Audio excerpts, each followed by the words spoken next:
Hey, my friends, how's everybody doing on this, I would say, pretty darn good Friday? I have been working my tushy off, and that's why we started a little on the late side. A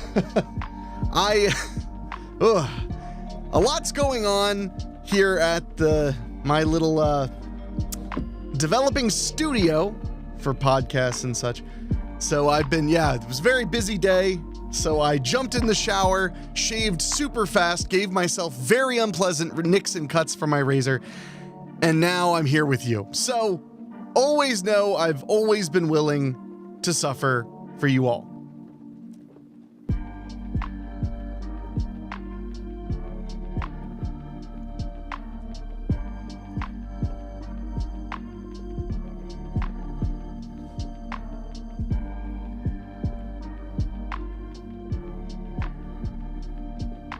Hey, Joe Scott said, it's all we've ever wanted was you to suffer. That's fair. And good news, I have no shortage of suffering to share. So I got you, boo. I got you.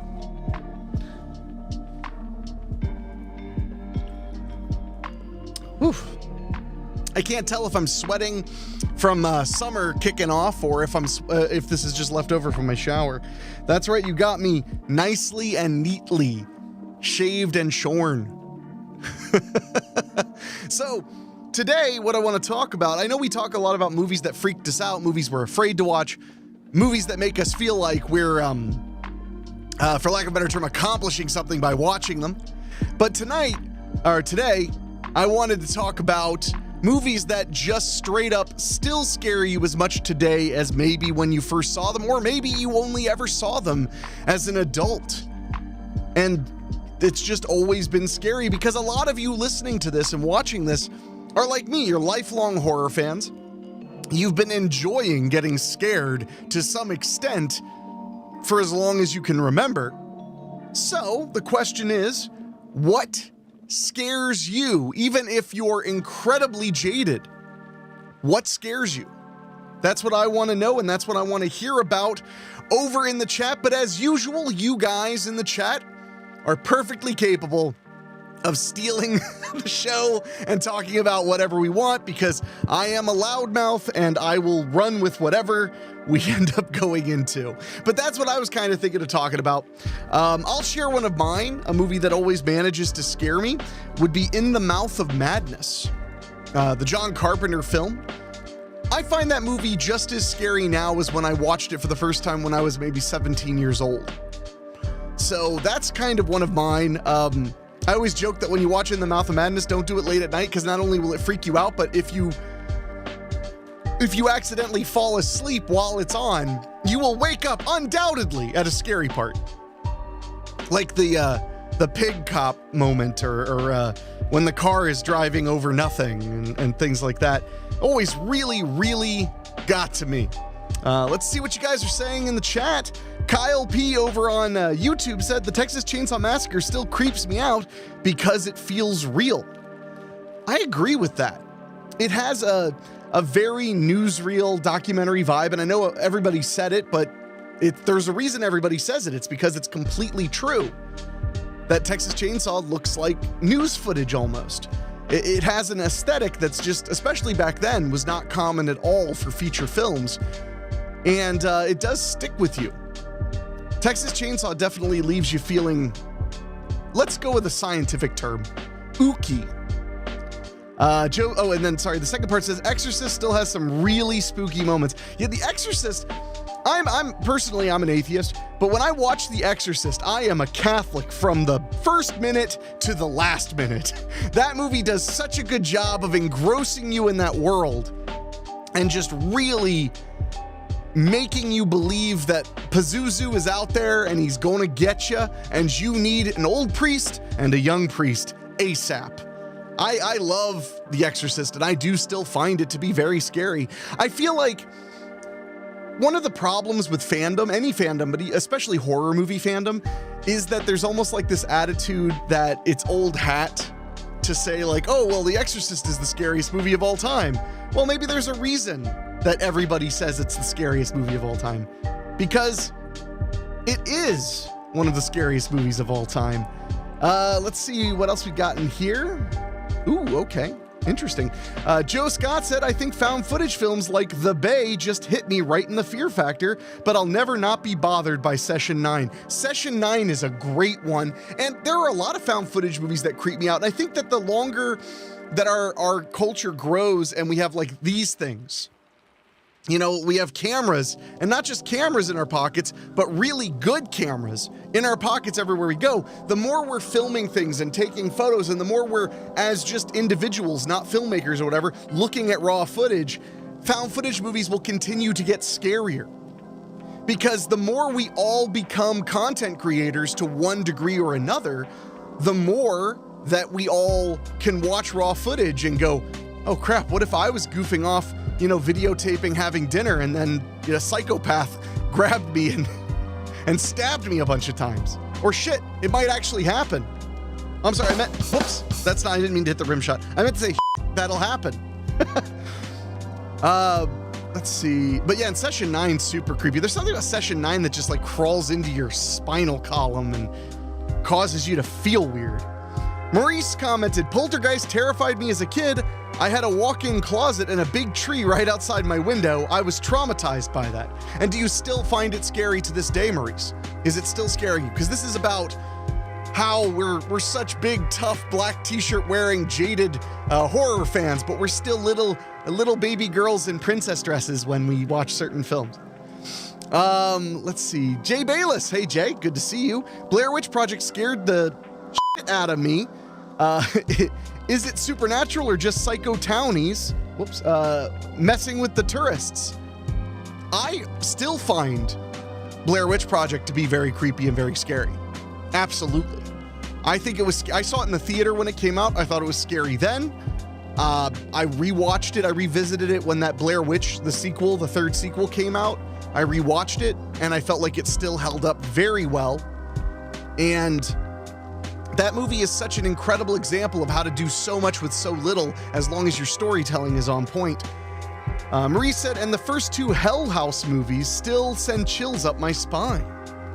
Ooh, I do like the Hell House films. Those are creepy. I dig that, my man. I dig that. Let's see. Craig Cohen said, hey there, Enrique. Good afternoon. The Grudge and the original Ju-On really had some great scares. There's a reason that those films completely surpassed cultural boundaries. It was because they were good and creepy, and they tapped into something primordial about human fear. So it didn't matter that they were coming from overseas. American audiences were watching them, and as soon as we got over the subtitles, we were scared crapless. Joe Scott said, we're all Catholics when we're watching the Exorcist films. I know, I've been saying for a while that Catholicism is like my third favorite cinematic universe. It goes Star Trek, MCU, and then Catholicism. Kyle P said, by the way, this is Kyle Lorenzo P, your old pal. Hey, Kyle, good to see you, man. You know, I actually just produced a film up in England. I was not there in person, but it was shot entirely in England. They just they're delivering the picture right now, and we're going to do 2 more out in England. So that's awesome. It's awesome to hear from you. I wonder what time it is there. I don't know anything. I'm a pretend international man of mystery. Joe Scott says, also Ghostwatch, that British found footage movie about a little haunted house. Ghostwatch is so good. I think the dryness, the British dryness of it really helped make it creepy. Just my opinion. Kyle says, yeah, there tends to be kind of an attitude of The Exorcist being a bit overrated nowadays, but damn, that movie is masterful with its use of sound and editing and cinematography. Oh yeah, it was trailblazing. It was really doing stuff that was going to become, it was kind of like, again, and this is going to make me maybe sound, make me sound pretentious, but it was kind of like Apocalypse Now. A lot of what Apocalypse Now did in their storytelling and visual style and the use of music looks like old hat now, but when you watch it and look at the time it was made, you realize, oh, so this was the first. Correct. Let's see. Maurice said, I can't say Poltergeist still scares me, but oh, sorry, I lost my place. I can't say Poltergeist still scares me, but I'm still creeped out by the boy outside the window in Salem's Lot. You know what I'm talking about. Dude, the boy hovering in front of the window in Salem's Lot, that scares me today. Anytime I watch that series. I love that miniseries. Or just really long, movie.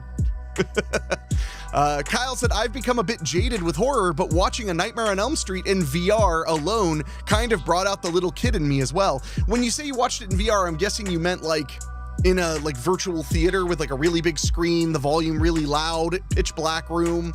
Is that what you were getting at? Let's see, because that does sound awesome.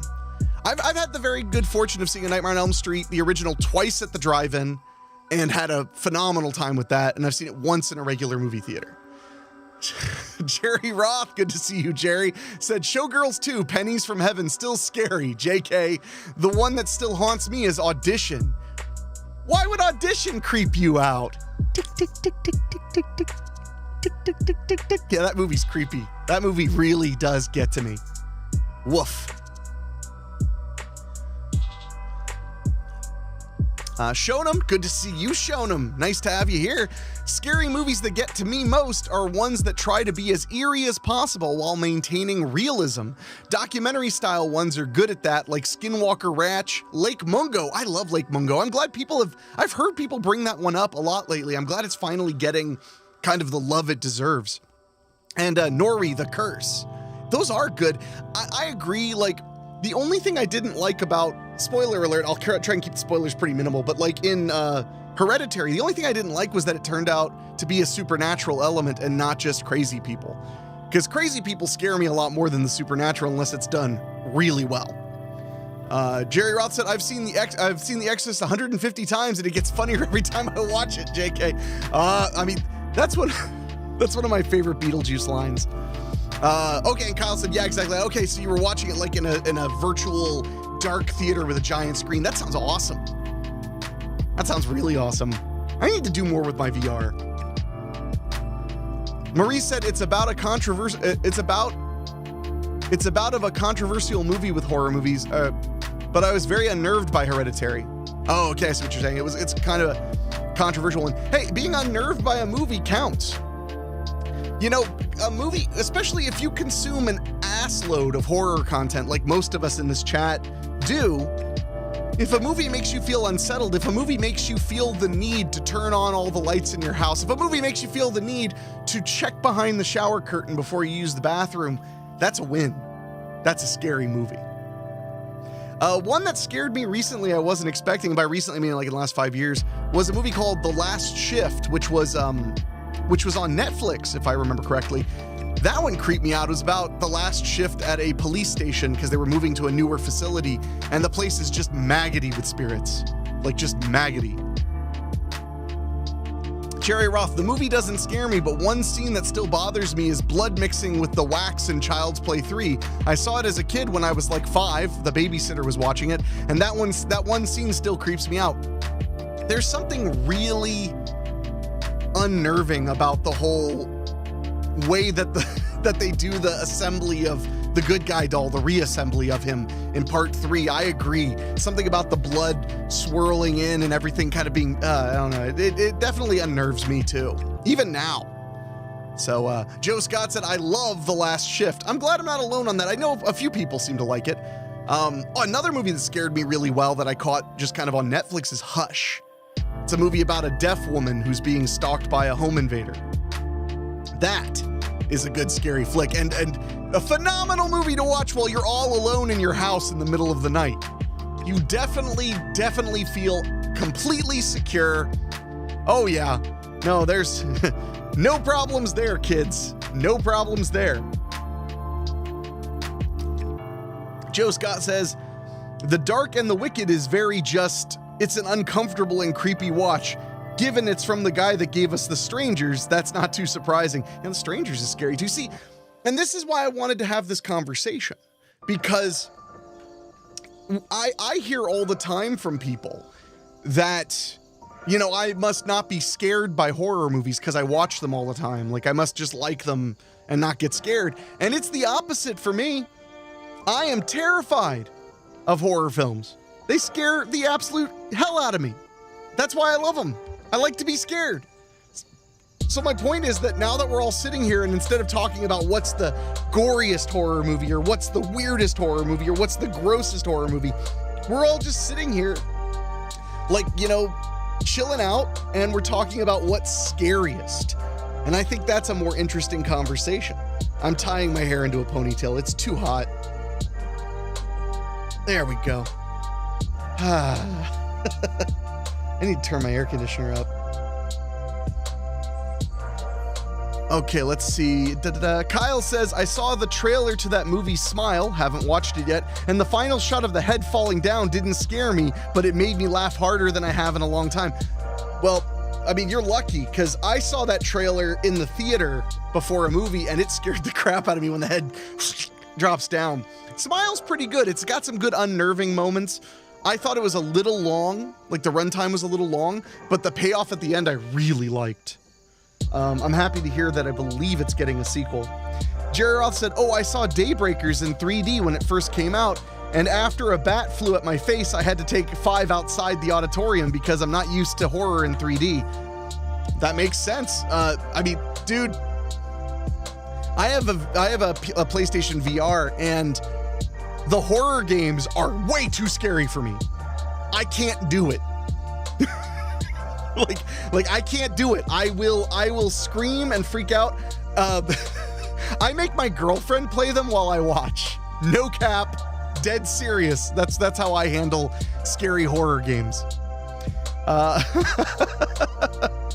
Maurice says, Sinister. I watched that at night alone and had to turn on lights after it was over. That opening shot alone made me say to myself, so I guess this is what I'm in for. Sinister creeped me out too. I watched it alone in my living room.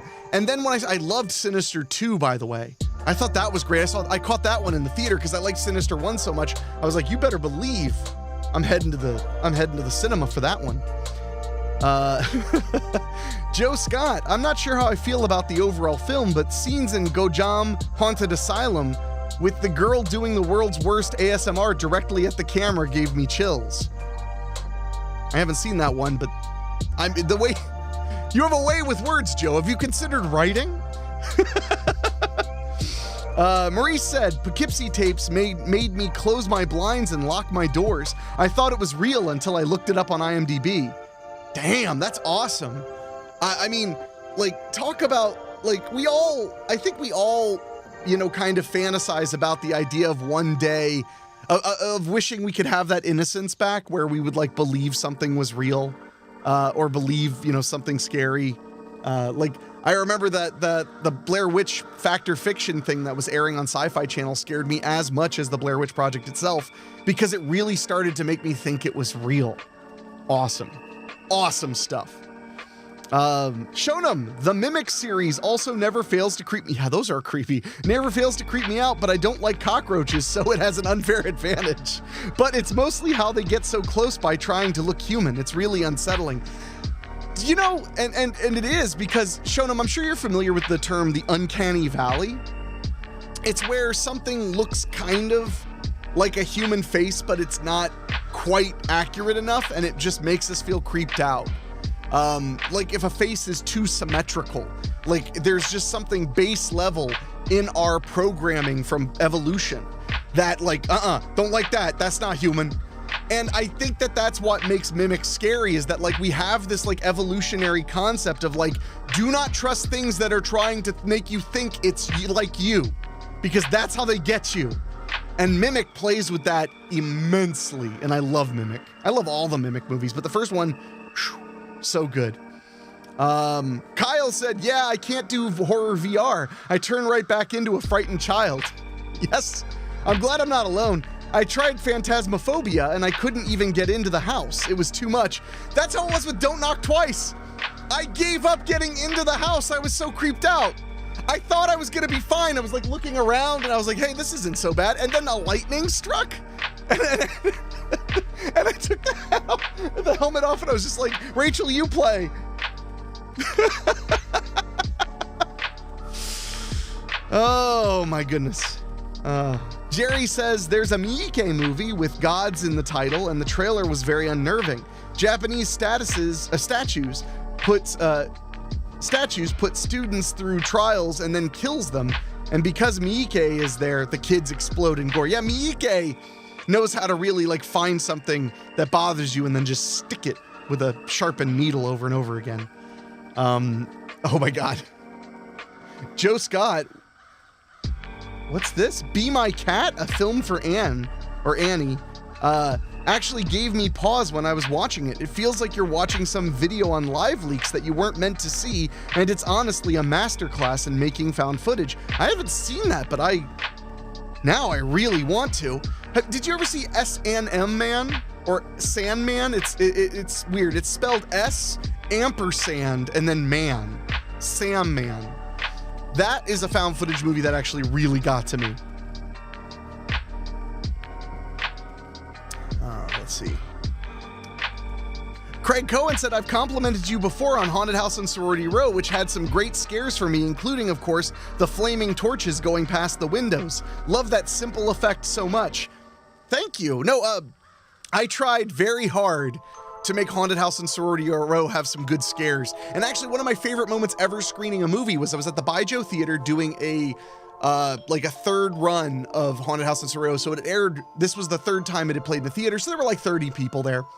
And there were these two guys sitting nearby that I didn't know them. You know, they weren't like fans of my work. They were just there to see a horror movie. And literally, like, as stuff was happening, a jump scare happened, and they were just kind of like, whatever. Like, I heard them going like, well, whatever. And then another jump scare happened, and they both jumped, and then the guy went, okay, that one got me. And they both laughed. And I was like, oh, this may be one of my best moments as a filmmaker. That made me so happy to give them what they wanted, you know, and to shut them up. I mean, hey, that's the best of both worlds, right? Let's see. Shonem says, I hate phantasmophobia, not because it scares me, but because I would always die on the very first haunting of every session I played with my friends. I mean, that's a reason to have a grudge. I think that's fair. So, Jerry Roth said, August Underground is the only movie I turned off halfway through and had to call a therapist about. I like Fred and Shelby, but damn, it's meant to be mean, and it is mean. There's no doubt about that when it comes to August Underground. Joe Scott, the entire premise of Be My Cat is some Romanian guy getting obsessed with Anne Hathaway after watching The Dark Knight Rises. It's fantastic. I haven't seen Sandman, but it's going on the watch list. Definitely see Sandman. That's a good one. That's one, I don't know if it's streaming anywhere right now, but if not, you can get a used Blu-ray super duper cheap. It might be worth it to just buy it for like $6 rather than try to rent it. Oh, hey! Derek Smith said, sup fam? Hope that you're all having a great Friday so far. I'm not having a bad one. Some good stuff on the horizon, some good friends in the chat, some good friends coming to my house in about a half an hour. Oh gosh, Jay Bayless said, Be My Cat, a film for Anne, another movie I have read about and refused to watch. Hey, that's fair. That's totally fair. So another reason I wanted to talk about movies that to this day scare us is over on Weekly Spooky. For those who don't listen to my main podcast, which is called Weekly Spooky, will Dave actually make it or fall asleep? Who knows with Dave? He's been helping a friend move all day, so he may be very annoyed or something. But one of the reasons I'm talking about movies that just straight up scare you is over on Weekly Spooky, my horror podcast where I narrate scary stories, which I highly recommend you listen to if you don't.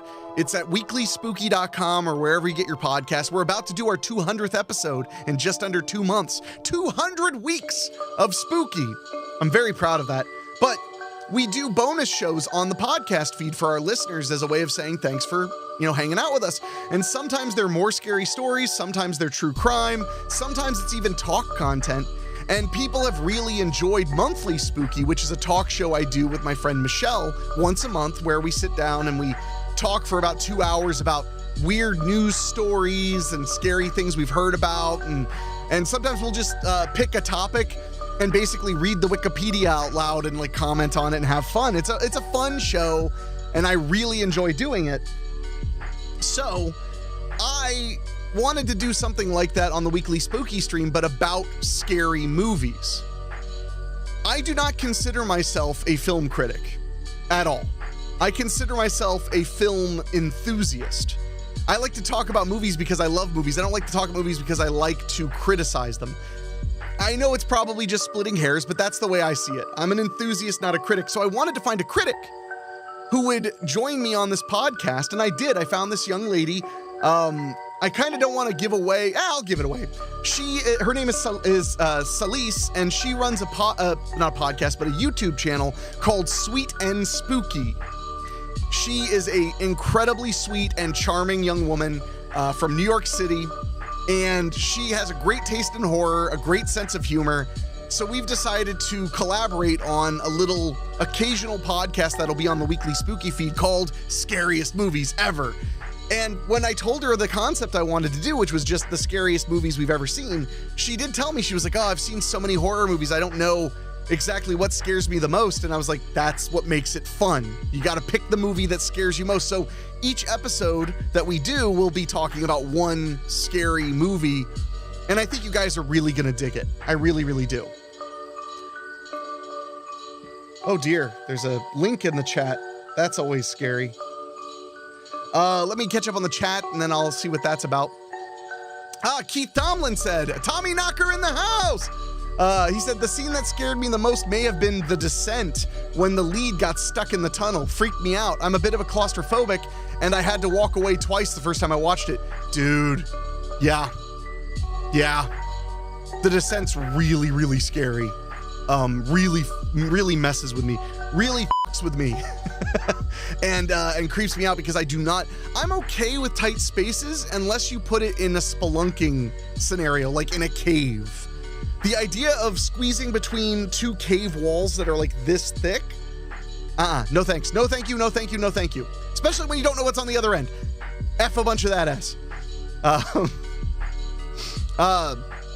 Derek Smith said, watched The Changeling for the first time about a year ago, and just thinking about it still creeps me out. Dude, The Changeling is such a great example of a slow burn, creepy movie that really works. And at the end of it, you're just like, ugh. Oh, cool. So Jay Bayless posted the link to Sweet and Spooky in the chat. Thank you. That's very helpful. So she's going to be joining me. We're going to do a cool show together. And I'm really looking forward to it. It's been a long time. It's been a very long time since I have collaborated with somebody in the horror space. And I find her very likable. And then on top of that, I want her to have even more listeners and audience. So it's a win-win for everybody, you know? Jerry Roth said Hard Gore. I haven't seen Hard Gore, believe it or not. Now I feel like a loser. Derek Smith said, I became familiar with her through Bloodbath TV. Oh, really? I didn't know she was a contributor on there. That's really cool.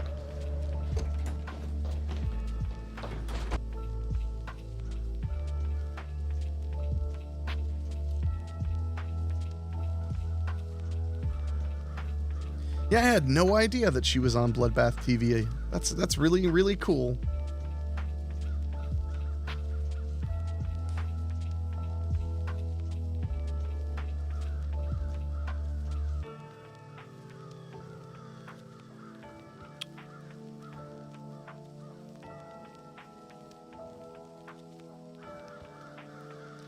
Honestly, I had a feeling, Derek, you would be familiar with her because you're very plugged into like the cool people on YouTube and stuff. Derek Smith says she's friends with Jay from them and he's done some collabs with her. Oh, okay, cool. Jerry Roth said, there's a Shaw Brothers horror martial arts film that is very creepy. I can't get half the imagery out of my head.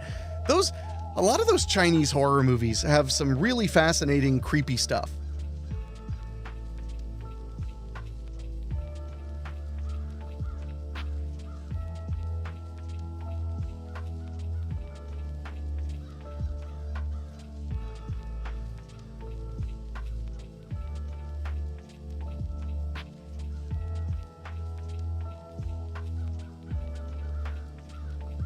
Anyway, let's see.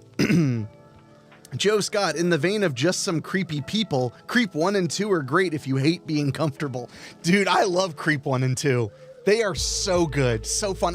So I saw Creep 1 and I found it, very eerie and scary. I love the twists and turns and all the lying and the misdirection. I love it. I love how it's funny and scary. And I ended up showing my girlfriend, and she was super into it. So then when the sequel came out, we picked a day and we made popcorn and turned off all the lights and put up my big projector and watched it and just had a friggin' blast.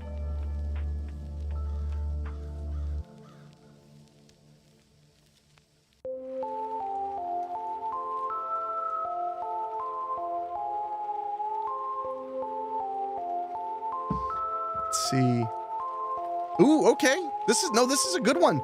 Jay Bayless said, okay, going way back, The Legend of Boggy Creek, which I know you are familiar with. I am.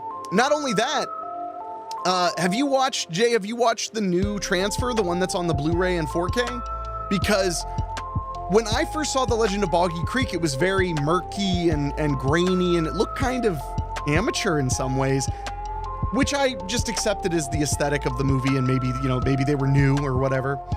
And then when I got the Blu-ray, I realized that movie has beautiful cinematography. Like, Charles Pierce absolutely knew how to shoot film. He was very talented. And I thought it was like watching the movie again without ever seeing it. It was like watching it again for the first time. Old Titanic rhetoric. I really loved it. I've always loved Boggy Creek. I think I didn't catch it when I was younger. I think if I had seen it when I was younger, it would have scared me a lot. But I definitely find it unnerving and a lot of fun. A lot of fun. I mean, it's one of the greatest examples of regional filmmaking in the history of the United States. Let's see.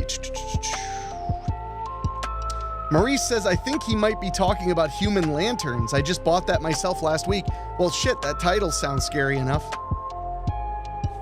Human Lanterns. Jerry Roth said, not scary now, but Pink Flamingo scared me when I saw it at 16. Also disturbed me, especially Divine in the scene. I know what you're talking about. You're talking about the eating scene. But yeah, no, that'll do it. Jay Bayless said, in fact, maybe the fact I was so young made The Legend of Boggy Creek and Gargoyles. I think Gargoyles is still very scary. I've watched that twice now on Svengoolie, and I love Gargoyles. That is a fun made-for-TV terror. And talking about scary things that are made for TV, Dark Night of the Scarecrow and Trilogy of Terror. Those are scary. And Are You in the House Alone? Okay, I'm losing my mind now because I'm talking about this. Before I go on a tirade about made-for-TV horror movies of the 70s being just so friggin' scary, I do want to remind you guys, we do take tips. You can see there's a little tip counter right down below. We do accept tips. They're in the description of the video, whether you're on YouTube, Facebook, or Twitch, through Streamlabs. Any contribution is highly appreciated. And we're trying to raise about $250 every month doing the live streams. And that money goes directly to my dog Chicano's chemotherapy fund. It cost about $10,000 to get him through chemo, and I've paid about half of it off. So I could, a little support goes a long way. So if anybody wants to contribute, I do appreciate it, but that's the only time I'm going to bring it up. Now we're going back to talking about made-for-TV horror. Let's see. Jay Bayless said, no, I have to find a copy. Yeah, Jay, get your butt in gear and buy The Legend of Boggy Creek on Blu-ray or 4K.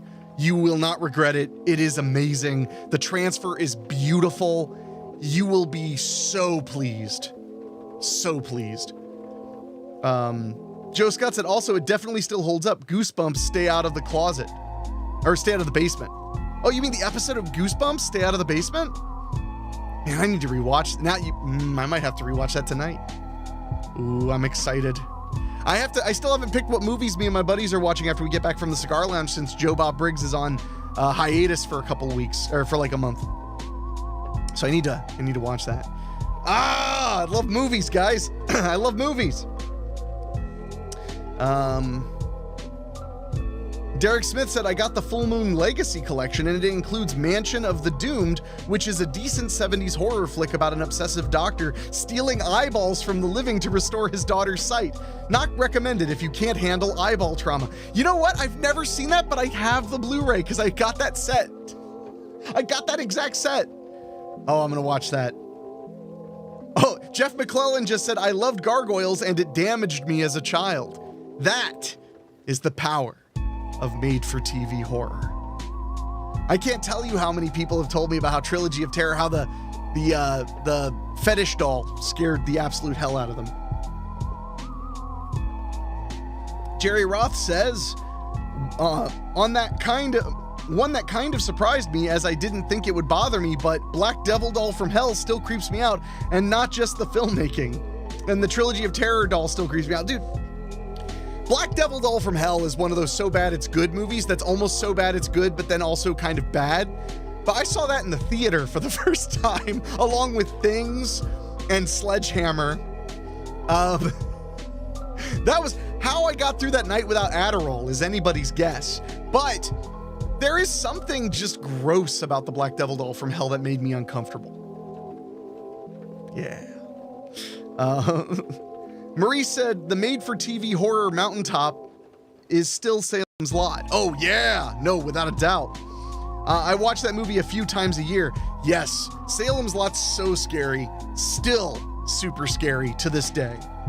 Woof. Love it. I love it. Whoa, thank you so much, Joe. We hit our $250 goal for the month, and I'm honestly, thank you all so much. Let's give, first of all, air horn and applause. Let's give a round of applause. Thank you, Joe. You are, for the most part, the only person who donates on the streams. You're our tithing champion. I really sincerely appreciate it. This money goes directly to helping out with these veterinary bills, which are stupid big, and I'm just very grateful. Wow. We hit our goal, baby! Oh, you just made my Friday. Thank you. Jeff McClellan said Trilogy of Terror was one that screwed up my brother. We need to get him a Zuni fetish doll for Christmas. I know where you can get one. Or I'll have Rachel make one from scratch. You know, and we'll surprise him with it. You like put it under his pillow or something.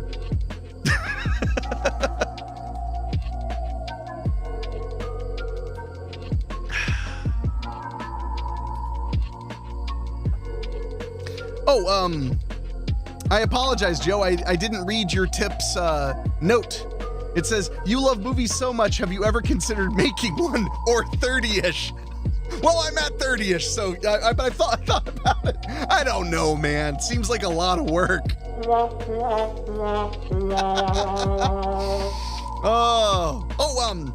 And by the way, Joe, do me a favor and email me. I want to talk about that writing project we were working on, and also I got the go-ahead about a novelization project I want to talk to you about. So if you just email me, that way I'll get back to you faster, because I'll forget. I'm the worst.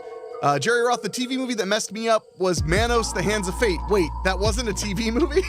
Well, for how many people saw it on MST3K for the first time, it may as well have been a TV movie, I suppose.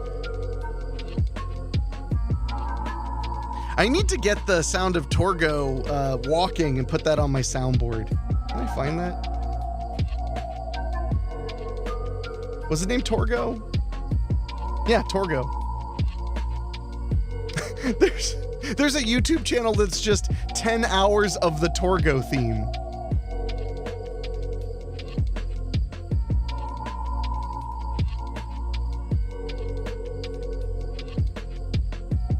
I'm gonna add that to my soundboard soon. But here's a sample of it. Oh.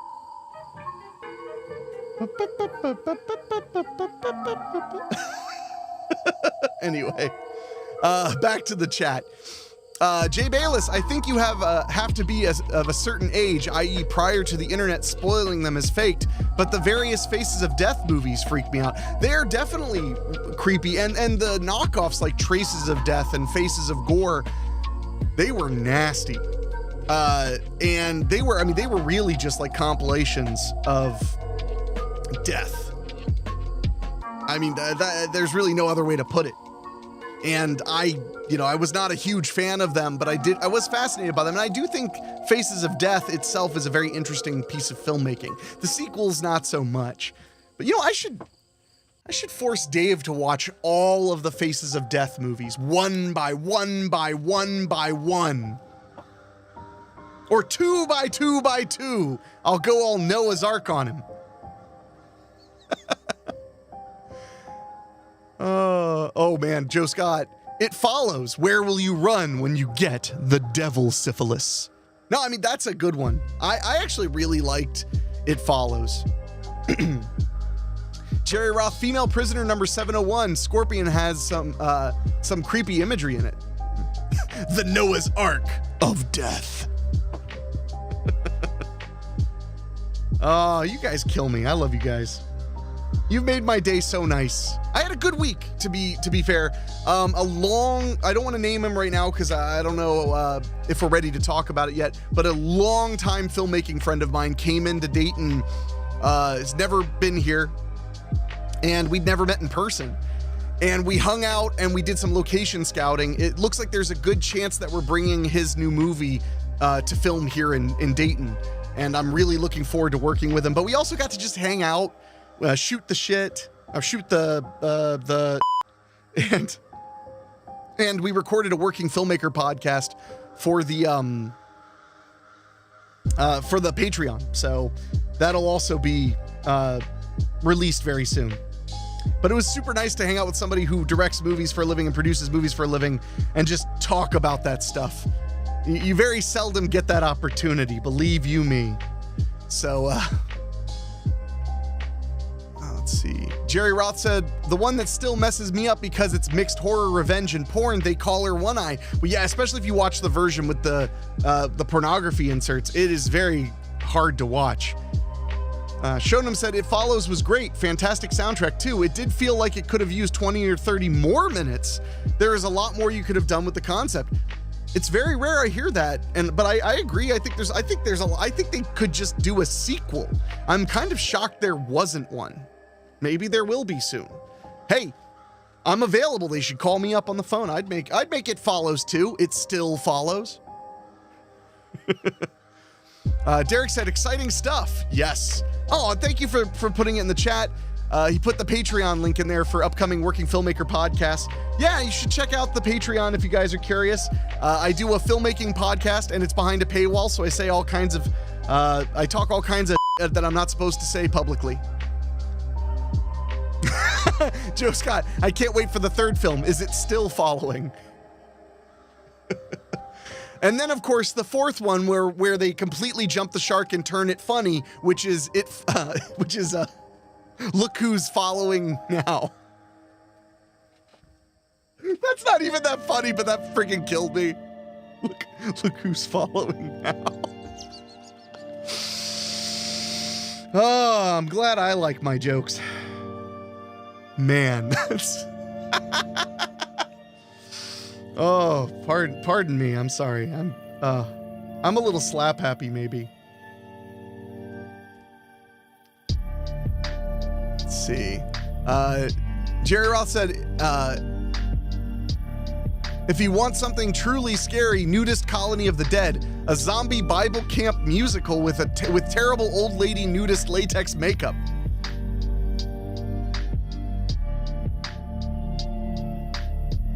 Well, love it. Shonem said, I don't know. I feel like if they make an It Follows 2, they will over-explain the monster and it will ruin the mystique to some extent. I do think you're right, Shonem. And this is, just my opinion, if I were tasked with making an It Follows 2, I would have the movie maybe have like 10 or 15 minutes of new information about the monster, but mostly it would be about new ways to avoid the monster, the infection, whatever. It would be about new ways to avoid it, like, getting on a boat in the ocean or going to a secluded island, and how it follows you no matter what. It would be more about that. Kind of like how they did the Tremors movies, the early ones especially. They'd reveal like just a little bit more about the monsters, but then it was mostly about how the people dealt with the monsters.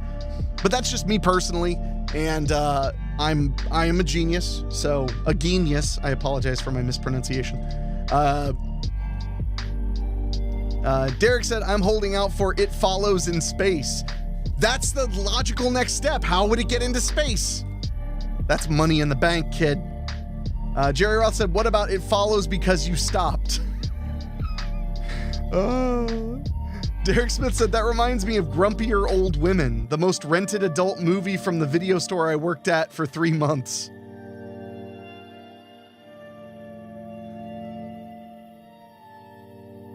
Well then. Joe Scott said, I want a scene with the demon having to book a flight to Bora Bora. Like, we need another form of ID.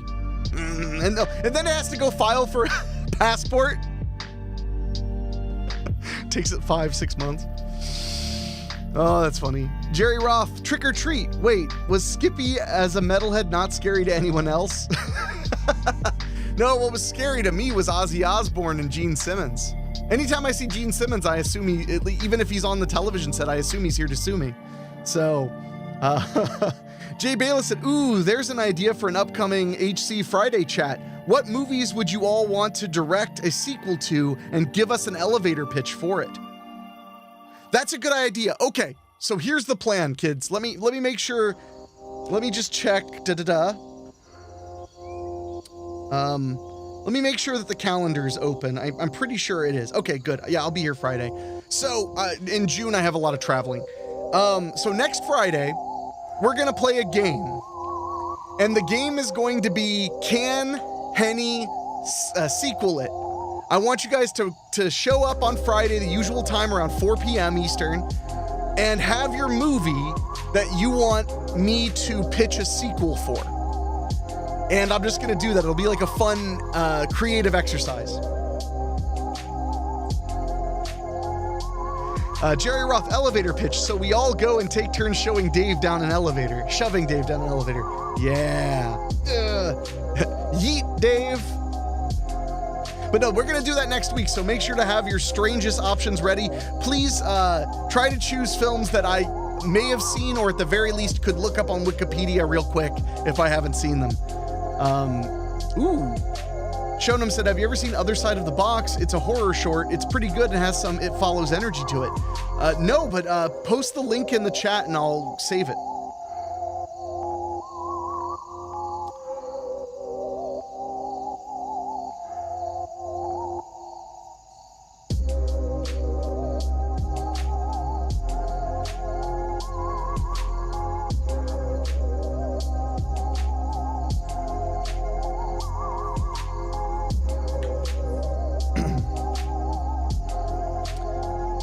Jerry Roth said, I have one. Oh, those damn deep red dolls creep me the F out. Maybe a little.